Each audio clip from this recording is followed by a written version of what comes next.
হঠাৎ খবর আসলো। কিসের খবর? ঘুরতে যাবে। যেই না শোনা মনের মধ্যে দারুণ খুশি, দারুণ আনন্দ। তারপরেই ভাবলাম প্রচুর কাজ, না করে দিই। না করে দেওয়ার 1 ঘন্টা পরে আবার মনে আনন্দ হলো, না একটু ঘুরেই আসি। কি হবে, গরম পড়ে গেলে তো আর এত সাজুগুজু করে ঘোরাঘুরির কোনো চান্সই পাবো না। তাই না করে দেওয়া ঘোরাটাও আবার হ্যাঁ করে দিয়ে বেরিয়ে পড়লাম। কোথায় যাচ্ছি? শীতকাল মানেই এদিক ওদিক প্রচুর মেলা বসে, তেমনই একটা মেলাতে পৌঁছে গেছিলাম। যারা আমাকে বলেছিল ঘুরতে যাওয়ার কথা, তাদের আসতে একটু সময় লাগবে। আমি ভাবলাম দাঁড়িয়ে থাকবো কেন, মেলাটা ততক্ষণ একটু ঘুরে দেখা যাক। বান্ধবীরা আসছে, তারা ফোন করলো একটু সময় লাগবে, রাস্তাতেই আছে। আর আমিও সেই ফাঁকে একটু ভিডিও বানিয়ে নিলাম। যাক, এই সময়টুকু কাজেও লাগানো যাবে। ঢুকেই দেখি কি সুন্দর সুন্দর কাপ, প্রতিদিনে ভীষণ কাজে লাগবে। দেখতে বেশ ভালো লাগছিল, কিন্তু যেটা সবচেয়ে ভালো লাগছিল এই মার্বেল পাথরের এত সুন্দর সুন্দর সৃষ্টিগুলোকে। কি অপূর্ব না? এগুলো মোটামুটি ট্রেড ফেয়ারেই দেখা যায়। বাড়ির সামনের মেলাতেও এত সুন্দর একটা জিনিস দেখতে পাবো ভেবে যাইনি।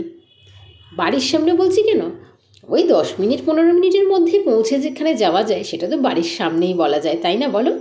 প্রত্যেকটা জিনিস এত সুন্দর নজর কাড়া, মনটাই ভালো হয়ে যাচ্ছিল। মনে হচ্ছিল সব নিয়ে গিয়ে বাড়িটা সাজিয়ে ফেলি। আর এই যে আফগানি ড্রাই ফ্রুট, এখানে দাঁড়িয়ে জাস্ট দিল খুশ হয়ে গেল। আর আমাদের মেয়েদের এই জুয়েলারিগুলো আমাদেরকে ডাকবে না, আমাকে বলবে না এসো এসো আমাকেও একটু দেখো, তা কি কখনো হয়? এত সুন্দর সুন্দর ইউনিক ইউনিক ইয়াররিংস দেখে ভীষণ ভালো লাগছিল। তারপরে পৌঁছে গেলাম একটা এরকম সুন্দর পেন্টিংয়ের স্টলে। এই যে রং বেরঙের ফুল, কি সুন্দর, কি অপূর্ব না? তোমরা কে কে ভালোবাসো বলো এরকম সুন্দর ফুল দিয়ে ঘর সাজাতে? একটার পর একটা স্টলে পৌঁছাচ্ছি আর মনে হচ্ছে কি অপূর্ব, কি সুন্দর, একদম অন্য রকমের ইউনিক সব জিনিসপত্র। বেশ ভালো লাগছিল। এই স্টলটার কাছে গিয়ে নিজেকে একদম বাচ্চা মনে হচ্ছিল। আর এই হজমিগুলো আমার ভীষণ প্রিয়। কার কোনটা বেশি ভালো লাগে মেলায় বলো তো? না, আমরা তো সেই ঘুরে ফিরে সংসারী, একটু উল্টে পাল্টে দেখছিলাম। সবচেয়ে যেটা সুন্দর লেগেছে পুরো মেলাটাতে, এই যে এই হাতের কাজগুলো, অনবদ্য হাতের কাজ, অসাধারণ বললেও কম বলা হবে।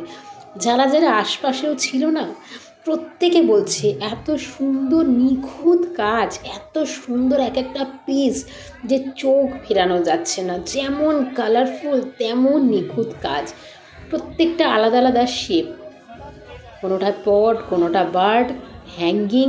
মানে পুরো মেলার একটা যদি আকর্ষণীয় স্টল হয়, আমার তো এই স্টলটাই লেগেছে। যদিও প্রত্যেকটা জিনিস হাতের কাজ বলে অনেকটাই কস্টলি, কিন্তু দেখো ভাই, একটু সুন্দর জিনিসের দাম তো হবেই। এগুলো কী করেই বা সস্তা হতে পারে? তাহলে তো ফেলনা হয়ে যায়। এত ভালো লাগছিল, মনে হচ্ছে পুরো স্টলটা একটা একটা জিনিস হাতে নিয়ে তুলে তুলে দেখি, কিন্তু ভয়ও হচ্ছিল যদি ভেঙে যায়। কিন্তু সত্যি বলছি দারুণ। যাই হোক, আমার বান্ধবীরা এসে হাজির হয়ে গেছে, ওদের সাথে একটু মজাও করে নেওয়া যাক। দেখো এই স্টলটা কি সুন্দর না? ঘরের কোনো একটা সেলফে এরকম জিনিস সাজানো থাকলে জাস্ট ঘরটার লুকসটাই পাল্টে যাবে। এই জিনিসগুলো আমার বেশ ইউনিক লাগছিল। দেখো একদম ল্যাম্পশেডগুলো বেশ একটা জালের কাজ, প্রত্যেকটাই খুবই সুন্দর, ইউনিক। সচরাচর এগুলো খুব একটা তোমরা পাবে না, এগুলো একটু মেলাতেই বেশি পাওয়া যায়। দোকান হয়তো ইতিউতি একটা থাকলেও মেলাতে বেশি এগুলো নজর কাড়ে। যাই হোক, কয়েকটা ছবি বান্ধবীদের সাথে তুলবো না, দেখা যখন হলোই, একটু গল্প যখন হলোই, কিন্তু আমি এতই ব্যস্ত ছিলাম যে বেশিক্ষণ ওদের সাথে সময় কাটাতে পারিনি। ওদের হয়তো খারাপ লাগতে পারে, কিন্তু তোমরা তো জানোই আমার একটা নির্দিষ্ট সময় ফেরার পালা থাকে। যাই হোক, মেলা দেখা শেষ, টাটা।